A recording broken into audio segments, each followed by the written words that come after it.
Good morning सभी को। तो आज का हमारा टॉपिक है लीवर खराब होने के लक्षण और उसे ठीक करने के उपाय। जैसा कि आप सभी जानते हैं, त्वचा के बाद दूसरा सबसे बड़ा अंग हमारा लीवर है। जैसे एक गाड़ी में इंजन होता है, अगर इंजन खराब हो जाए तो गाड़ी किसी काम की नहीं होती। ठीक उसी प्रकार अगर हमारा लीवर खराब हो जाए तो हमारा शरीर किसी काम का नहीं है। लीवर रातों रात खराब नहीं होता है।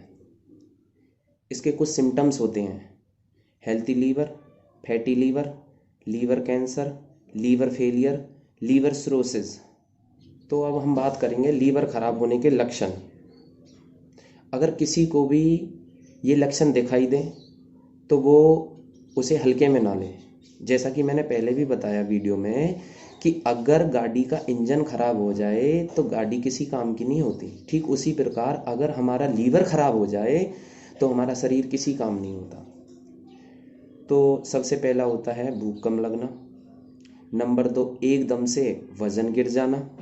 नंबर 3, बार बार बुखार आना। नंबर 4, आँखों का पीला पड़ जाना। नंबर 5, शरीर में खुजली होना। नंबर 6, पाचन संबंधी समस्याएं। नंबर 7, गैस बनना। नंबर 8, खून न बनना। नंबर 9, मुंह से बदबू आना। लेकिन जब भी किसी को ये सिम्टम्स दिखाई देते हैं तो वो तुरंत डॉक्टर के पास जाते हैं। डॉक्टर्स उनको कुछ मेडिसिन देते हैं, वो मेडिसिन लेते हैं। एक दो दिन तो उनको आराम मिल जाता है, लेकिन धीरे धीरे समय के अकॉर्डिंग उनको प्रॉब्लम्स और ज़्यादा क्रिएट होने लगती हैं। फिर उन्हें कुछ भी समझ में नहीं आता और डॉक्टर ये बोलते हैं कि आप उस डॉक्टर के पास जाओ। फिर वहाँ से आपको और आगे रेफ़र कर दिया जाता है। तो बीमारियाँ कटने की बजाय और आपकी बढ़ती चली जाती हैं और आप बहुत ज़्यादा प्रॉब्लम्स में पड़ जाते हो। तो आपको कुछ भी समझ में नहीं आता है, अब क्या किया जाए। डॉक्टर्स ने मेडिसिन दे दी, लेकिन मेडिसिन से भी कोई भी वर्क नहीं हो रहा। ना हम ठीक हो रहे हैं, बल्कि प्रॉब्लम्स और ज़्यादा बढ़ती जा रही हैं। बहुत सारे पैसे खर्च कर लिए, बहुत सारी मेडिसिन खा ली, लेकिन फिर भी हमारे लीवर में कोई भी बदलाव नहीं आया, कोई भी चेंज नहीं आया, बल्कि और हमारा लीवर डैमेज होता चला गया। और हमें कुछ समझ ही नहीं आया हम करें तो करें क्या। हमें कोई भी बताता है कि वहाँ चले जाओ, वहाँ जाके ठीक हो जाओगे, वहाँ चले जाओ, तो हम ऐसा ही करते हैं। तभी तो बोला जाता है अधूरा ज्ञान खतरा ए जान। सबसे पहले अपनी बीमारी की जड़ तक जाओ कि इसका मेन रीज़न क्या है, इसका कारण क्या है हमारा लीवर खराब होने का। कि हम पूरे दिन में ऐसा क्या खाते हैं जिसकी वजह से हमारा लीवर डैमेज होने लगा है। सबसे पहले मैंने बहुत से लोगों को देखा है, वो सुबह उठते ही चाय पीते हैं खाली पेट, जबकि उन्हें ऐसा नहीं करना चाहिए। क्योंकि चाय की जो पत्ती होती है उसकी तासीर गर्म होती है और कभी भी खाली पेट हमें गर्म चीज़ें नहीं खानी चाहिए। क्योंकि हमारा पेट रात को कम से कम 8 से 10 घंटे भूखा होता है और सुबह हम अगर उठते ही चाय पिएं तो फिर गैस बन जाती है, क्योंकि लीवर पे गर्मी बन जाती है। अब लीवर पे जैसी गर्मी बनती है तो वो हमारे ऊपर की तरफ आती है। अब जैसी वो ऊपर की तरफ आएगी तो हमें तेजाब बन जाता है, एसिडिटी बन जाती है, फिर हमें खट्टी खट्टी डकारें आने लगती हैं, जिसके बाद हमारा कुछ भी खाने का मन नहीं करता, सब्जी को देखने तक का मन नहीं करता, ना रोटी खाने का भी मन नहीं करता। ऐसा लगता है बाहर की चीज़ें खाएं। दूसरा मेन कारण है जंक फूड। जो लोग बाहर की जंक फूड खाते हैं, सबसे पहली चीज़ है मैदा। मैदा एक ऐसी चीज़ है, अगर आप उसे खाओगे तो वो हमारी आंतों में जाके चिपक जाती है। अब जैसे ही वो हमारी आंतों में जाके चिपकती है तो फिर उसे प्यूरिफाई नहीं कर पाता हमारा शरीर।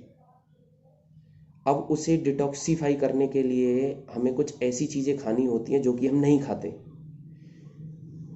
क्योंकि हमें बाहर की चीज़ें खाना ज़्यादा पसंद होता है। इसलिए धीरे धीरे जैसे हम बाहर की चीज़ें खाते हैं, धीरे धीरे हमारा लीवर डैमेज होने लगता है और हमें तब पता चलता है जब लीवर बिल्कुल काम करना बंद कर देता है।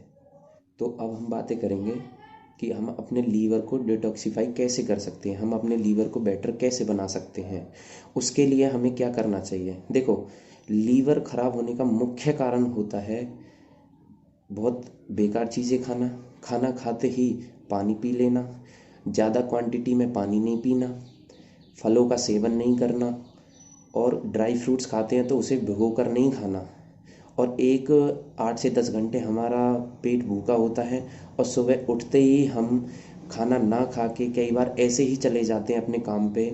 और बहुत से लोग भूखे पेट होते हैं दोपहर के 12-12 बजे तक। इसका मुख्य कारण है कि आपका लीवर डैमेज हो जाता है। और दूसरा मुख्य कारण क्या है कि मान लो आपकी बॉडी में आंत होती हैं दो, बड़ी आंत एंड छोटी आंत। जब हम खाना खाते हैं तो वो बड़ी आंत में जाता है, बड़ी आंत के बाद धीरे धीरे टूट के वो छोटी आंत में जाता है। लेकिन अगर आप गलत चीज़ें खाओगे, बाहर की चीज़ें खाओगे, तो वो छोटी आंत में नहीं जा पाता, जिसकी वजह से जैसे ही वो छोटी आंत में जाता है तो वो अच्छे से पच नहीं पाता। अब जब वो अच्छे से पच नहीं पाता तो होता क्या है, वो वहाँ से लीवर को संकेत देता है। अब जैसे ही लीवर को संकेत देता है तो लीवर अपनी पाचन क्रिया को रोक देता है, और वो जैसी पाचन क्रिया रुकती है तो वो हमारी ऊपर की तरफ आता है। ऊपर की तरफ आने से गैस, एसिडिटी, तेजाब एंड अल्सर, यहाँ पे ना छाले पड़ जाते हैं हमारे यहाँ पे, और हमें बहुत ज़्यादा प्रॉब्लम्स होती है। जैसे ही वो छाले पड़ते हैं तो हम वो एक्सरा कराते हैं, और जैसे ही हम एक्सरा कराते हैं तो फिर हमें उसी के अकॉर्डिंग दवाइयाँ दी जाती हैं, जो कि एक परमानेंट सॉल्यूशन नहीं है। तो उन सब से बचने के लिए हमें करना क्या होगा, मान लो ये आपकी आंत है, अगर आप इसे बाहर से सफा करोगे तो होगा क्या, ये कांच का गिलास है, अगर आप कांच के गिलास को बाहर से सफा करोगे तो भी अंदर तो फिर भी प्रॉब्लम है ना। तो हमें करना क्या है, सबसे पहले हमें इंटरनली करना है, ना कि एक्सटर्नली। लोग करते क्या है, एक्सटर्नली करते हैं, यानी बाहर से अपने शरीर का ट्रीटमेंट करते हैं, जो कि सही नहीं है, क्योंकि बीमारियां तो अंदर पैदा है। अगर मैं इस गिलास को बाहर से सफा करूं तो अंदर तो फिर भी प्रॉब्लम दिखाई दे रही है ना। तो इसलिए हमें करना क्या होगा, हमें इस गिलास को अंदर से हमें इस गिलास को अंदर से प्यूरिफाई करना होगा। अब ऐसी आपकी बॉडी है, अगर आप अपनी बॉडी को अंदर से डिटॉक्सिफाई करोगे देन आपको कोई भी बीमारी नहीं होगी, आप बेटर फील करोगे, आपको डॉक्टर के पास जाने की ज़रूरत ही नहीं है। मैंने इस वीडियो में जितने भी लक्षण बताए हैं, अगर उससे रिलेटेड आपको कोई भी प्रॉब्लम होती है तो वो मुझे नीचे कमेंट बॉक्स में बता सकता है। उसके लिए मैं एक परमानेंट सुझाव दूंगा, और विदाउट मेडिसिन, आपको मेडिसिन लेने की कभी भी ज़रूरत नहीं पड़ेगी, ना ही आपको कभी भी डॉक्टर के पास जाना पड़ेगा। मैं आपको एक परमानेंट सॉल्यूशन दूंगा। Thank you.